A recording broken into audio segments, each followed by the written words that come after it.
Bobby Wine. The arrival of Bobby Wine.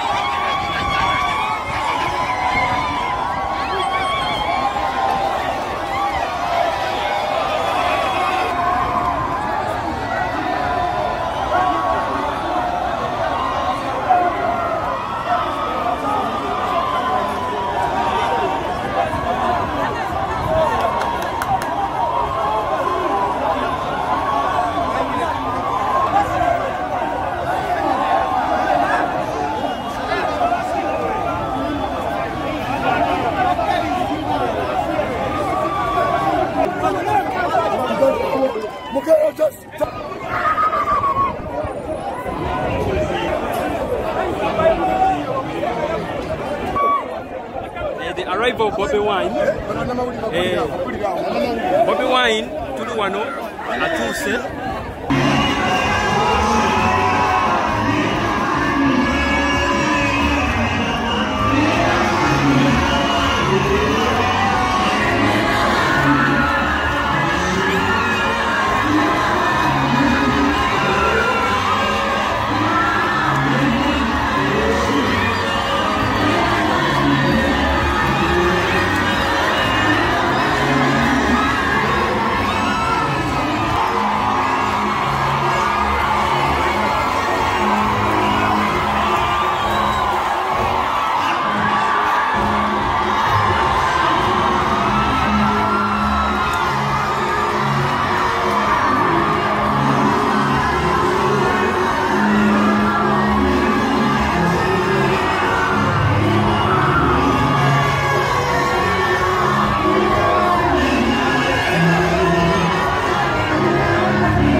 mu mwoyo gwange kuze mu ntebe yako. Nze tebiri nga sisobola kuyimba sikkirizibwa kuyimba newankubadde kyekirabo Mukama Katonda kye yampa era kyesinga okuwulira mirembe. Naye nsanyuse nti bwensobodde okuddamu okuyimba mbadde nsimbira abaana b'abantu mbadde nnyingira Mukama Katonda. Basebo ne bannyabo zisiri wano kukungubagira Pasita Yiga ndi wano okujaguza bulamu bwa Pasita Yiga n'ebyokusobozesa okolerensenga Yesu bwe mugga ogogola okulukutanga bukwanuze okola wensi yekebo ate Mukama mulungi ekisera kyonna luno olunaku tetwalupulaninga luno olunaku tetwalwagala luno olunaku tetwalwesunga ne Mukama luno olunaku alutaddewo. Bwemba muffe akyabusabusa amaanyi ga Katonda njagala olwaleero ogende okimanyi nti Katonda w'amaanyi. Gamba munno nti Katonda w'amaanyi. Nandibadde najja dda okungubagira Pasita Yiga oba okwegatta ku nkumi n'enkumi z'abantu okumusibula. Naye kubanga okubeerawo kwange newankubadde nange natondebwanga ninga mwe baganda bange era ng'ensi yange njagaliza birungi abatuuga basalawo nti nze sisaanidde. Era ntendereza ne Pasita Mondo sabuddeko wano ono Pasita Mondo nawe sinkana nga nyina emyaka 11 ziramu ono Pasita Mondo nawe sinkana nga nyina emyaka 11 nga ndi mu senior 1 naye yeewunya akaana kato akali akagezi nali nsomera ku Breakfast Academy era bwe yajja okuwulira enjiri nze omu ku baana bato abasooka okulokoka era nyina muganda wange bamuyita Pasita Paulo Sentamu nze namuwulira enjiri okulokoka kati asumba church era nyina ne maama wange bamuyita Mama Nalongo nze namuwulira enjiri okulokoka naye Pasita nga bw'ogambye tinewakubadde okubanga watuyigirizanga kubeera ab'amazima era ebimu ku byewanjigiriza Pasita watubulira ku kavubuka akato ke bayitanga Dawudi era Musumba mbadde wano nenzikwamu amaanyi gogamba opagira naye otya tukitegeera tukakane kubanga tuli baana b'abantu tuli bantu buntu tetulina kye tuli okujjako nga twezze Katonda. Era Pasita wadde ayogera wano nenzijukira mu byawandiikibwa waliyo kabaka bamuyitanga Nebukadineza. Kabaka oyo yagenda n'alagira kubanga ali wamuyinza ng'alina amagye alina ebitala n'abalagira babumbe ekibumbe basinzenga ekyo ekibumbe baleme kusinza Katonda. N'abantu ba Katonda bennyini abasinga bagonda kubanga baali batya kabaka Nebukadineza ne bagonda ne basinza ekibumbe. Ne waliwo omulenzi bamuyitanga Shadraka, omulala bamuyitanga Mesaki, omulala Abedunego omusonyiwa simumanyi nnyo. Naye nzijukira nti abavubuka abo bagamba kabaka Nebukadineza nti gwe toli Katonda. Ne bagamba waggulu eyo waliyo Katonda eyali Katonda nga bakabaka abakusooka we bali era ajja okubeera Katonda nga nawe tokyali kabaka. Ne ŋŋamba singa Mukama akkiriza omusumba wange ali muto najjukira nti waliyo Katonda asinga bonna abafuzi amaanyi oboolyawo yandibadde tate. Baganda bange tuli wano nga tujaguza obulamu bwa Pasita Yiga bagambye oboolyawo nandibadde sobodde kujja wano kuba saayagala kukyankalanya mikolo kubanga bwenzija ne bembaze bulungi batandika okuba abantu ne bakwata abantu ate nga sikyagala saagala kubeera akabonero kannaku naye nga njagala mbeere nammwe kubanga Katonda agamba nti abooluganda buli wabeera wamu ne basaba abawa kye baagala era nga ffenna tumanyi kye twagala naye nze nduli temuzikubira nze muzikubira oyo ali mu nze muzikubira oyo ankozesa nawe yakozesa Pasita Yiga era kisinga okumpa amaanyi nti waliyo Katonda waliyo olugero bayibuli ng'omusajja ow'amaanyi gwe bayitanga Goliyasi agenda okufufugaza abaana ba Isirayiri, naye akalenzi akato ke bayitanga Dawudi kagamba nti ozejjengi n'ebitala n'amafumu, naye nzija gy'oli mu linnya lya Mukama Katonda wange. Kuba omukisa kubanga wano nsobolera okubeera safe mu nnyumba ya Katonda. Oboolyawo Katonda nange akozesa okutuusa amawulire amalungi gye muli. Pastor Yiga yali mukwano gwange, twasinkana emyaka mingi nnyo, nga muto wange muganda wange ate omusumba waffe Pastor Jengo ng'akyali mwana muto nnyo. Pastor Yiga yali kyali wange. Pastor Yiga yali muyimbi. Pastor Yiga twakwatagana, twanyumyanga emboozi nnyingi kuviira ddala mu kacaca akatini akalinga eri mu ghetto mu Kibunya Ennakulabye. Naye kye twafanaganyanga ne Pastor Yiga okusooka ffenna tetutuukiridde, naye kitono kye tusobola okukola twagala tukikole ku lw'obulungi bwa Katonda waffe. Pastor Yiga caci yagizimba mu ghetto, era asobola okugenda Kololo, era asobola okugenda mu bifo eby'ebbeeyi, naye yagizimba mu ghetto. Bwabawo ekyokuyiga tukiyigire ku Pastor Yiga n'abantu bonna abalinga ye. Sinze wano mutendereza nti mutuukirivu, kuba mu nsi muno temuli mutuukirivu. Waliyo olugambo olugamba tewali mu nsi muno muloofu. Njagala nkozesa omukisa guno mwenna okubagamba baganda bange nti Katonda asobola okukozesa omuntu yenna. Ne bw'abanga waliwo abagamba nti tasaanyidde, ne waba waliwo abagamba oyo weeri, Katonda asobola okukozesa omuntu yenna. Wabakana nti Mukama tasobola kukozesa omuntu yenna, tunuulira nze essaawa zino.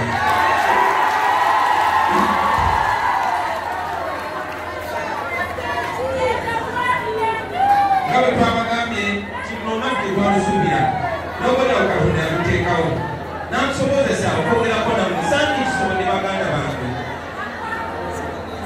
naye n'asobozesa okwogera nammwe. Njagala obubaka bwange bubeere bwakuba wasuubi. Mukama bwe yasitula Pastor Yiga, nkakasa ajja kusitula abantu mwenna mwenna mwenna. Kasita tutakkiriza Katonda butuyitako, kasita twesiga Mukama Katonda waffe. Musumba Mondo, Musumba Jengo, wakati mu kusaasira Mukama akusaasire. Nze manyi nti Katonda ali naawe, manyi nti Katonda agenda kukozesa ebyamatu. Mukama tasobola kuzindika ekisakye gye kitagenda okuwerekera. Musumba Jengo oli Jengo. Ejengo mu Luzungu bayita batya? Bayita weevu. Nkakasa mwenna abawulira ebyo tukola, waliwo ekigambo kye badde bagamba eno weevu ya people power, eno weevu ya NUP, eno weevu ya Kyagulanyi, eno weevu y'abavubuka. Tulina ejengo eriri mu kuswipinga eggwanga olunaku lwa leero. Tulina ejengo Mukama lyaleese okukyusa eggwanga lyaffe ng'akozesa ffe. Mukama yagezaako okukozesa baprofesa ne ligaana, yagezaako okukozesa abakulu b'amadiini ne ligaana, yagezaako okukozesa badokita ne ligaana, naye nga Katonda bwe yakozesa Yesu Kristo Mukama waffe n'amugya mu ghetto eri wansi e Nazareesi n'anunula eno. Mukama aleese Jengo okuva mu ghetto. Pastor Jengo erinnya lyo nze nkakasa situukiridde nnyo, naye nkakasa lyali lya bunabbi.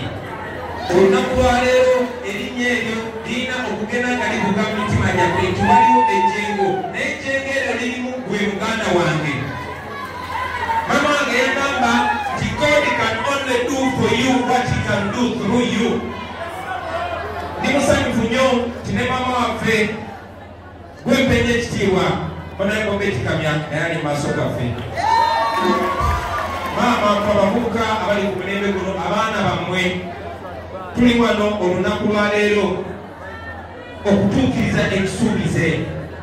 Katonda yasuubiza ensi eno nga mwenda omwezi gw'ekkumi omwaka 62 mwali muli bawala bato twali tetumanyi nti tulizaalibwa natuwa obwetwaze nga bannayuganda abamawanga ag'enjawulo abamanini ag'enjawulo ab'enkula ez'enjawulo bakwataganye nga bagala bazimba Uganda eryeyagaza buli omu olunaku lwaleero wakaita emyaka 58 naye ng'omukulembeze atufuga yakavugirako emyaka 35. Mama tuli mu maaso ga Katonda Mukama agamba mbeere b'amazima n'amazima gali bafuula ab'eddembe.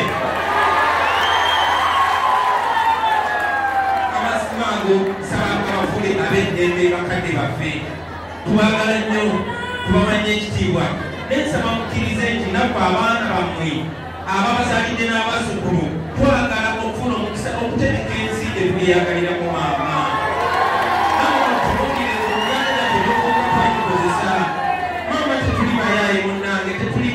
tetuli bakozi bafujjo naye twogeragana amazima kuba erina ebintu bye mwatugamba munnange nga tuli bato pulezidenti waffe byebino byatugamba natugamba nti ekyolonye Africa ne Uganda be bakulembeze abekumira mu buyinza natugamba nti baleese fundamental change bataata baffe ne maama baffe ne bakkiriza okuyiwawo omubiri ne bapfa kubanga waliwo ekisuubizo ekyo ne mutugamba nti keep your word if you are a man keep your word ne mutugamba nti kuuma ekigambo kyo olunaku lwaleero tubasaba kintu kimu mukuuma ekigambo kyammwe mubeere b'amazima n'amazima gabafuule ab'eddembe bwetubatwogera ku beekanya mubeerewo eri buli omu bwetubatwogera ku mazima gabeerewo eri buli omu kuba munnange tukuze n'abaana baffe bakuze ate n'amazima abalagali nti tetugenda kusirika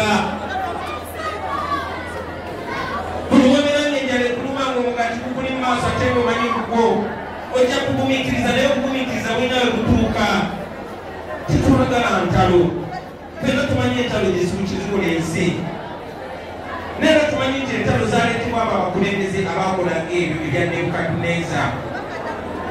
Olunaku lwaleero njagala okusaba Mukama Katonda ffenna atukwateko ku mitima gyaffe tuleme kubeera mu kutya kubanga ekintu ekisinga obubi kwe kutya okutya okwogera amazima naye oyo ayogera amazima alibeera amalamu ne baali battiddwa naye katukakasa nti Mukama yali waggulu ali naffe atukuumye okubeerawo paka olwaleero tajja kutulekerera ajja kubeera naffe so amawulire gendeeta mawulire ga mukwano mawulire ga kutugatta ffenna ne mawulire ga kubajukiza nti tubeere b'amazima tubeere benkanya ebyo bayibuli byetuyigiriza ebyo buli ddiini byetuyigiriza nga mpunzika njagala nnyo okubasaba mwenna abali wano okumekinga shuwa omusumba yiga mukwano gwange tumukoppako ebirungi byonna byakoze tumekinge shuwa nti betumuyizeko tebikomaawo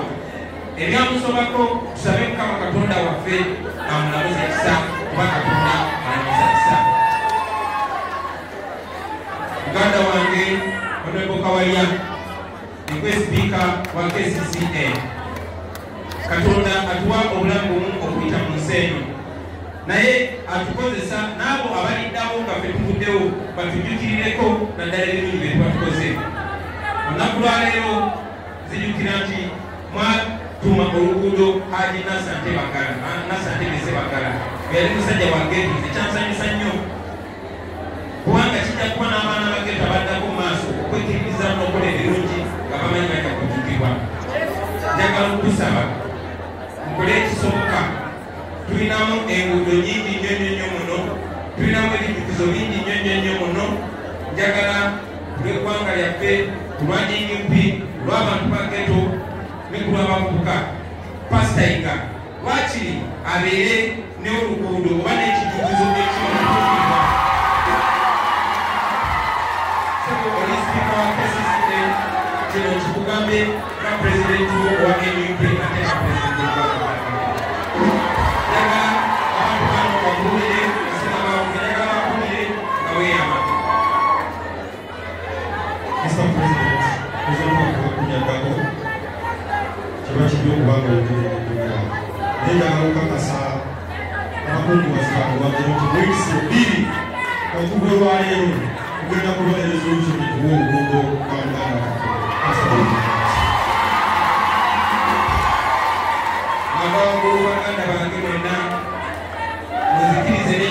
mbategeeze tinange abo manyi bwe olugendo lwe lumu ate nga bwe lufaanana abangi saagenda mu kkubo lya kubulira njiri naye njagala okukkiriza tinange Mukama ankozesezza ate akyagenda mu maaso okunkozesa okukola ebirungi n'okuzza eri abantu baffe so nga nkiikirira omugigi gwaffe guno nga nkiikirira abantu ba geto nga nkiikirira abavubuka ate nga bali bitundu ebisukka mu 85 ku buli 100 nga nkiikirira mwena abanyigirizibwa mu nnaku 2 okuva olwaleero ogenda kwewandiisa okwesimbawo okubeera pulezidenti wa Uganda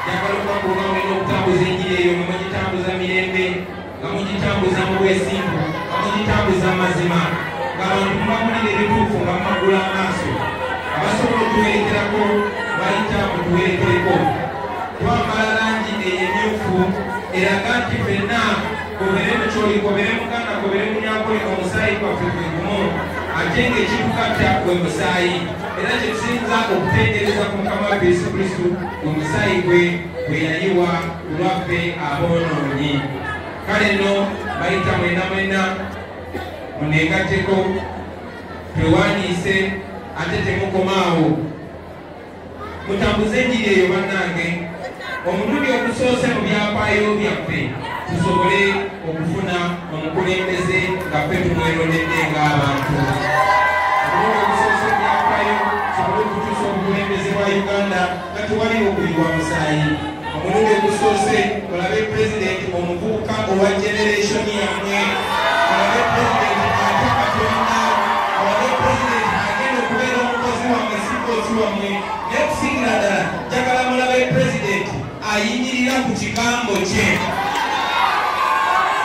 njagala kikasulira olwaleero kisinga tulikola ebyo byonna byonna Mukama agenda kututuusa mu nsi ensuubize abaana ba Isirayiri bwe baali bava mu busibe nga bagenda okutuuka mu nsi ensuubize balina bwe baatuuka ku lusozi ne badobomukanamu naye Mukama baali baluddeyo n'abagamba muyimuke ekiseera kyekyo waliwo Zabbuli eya 126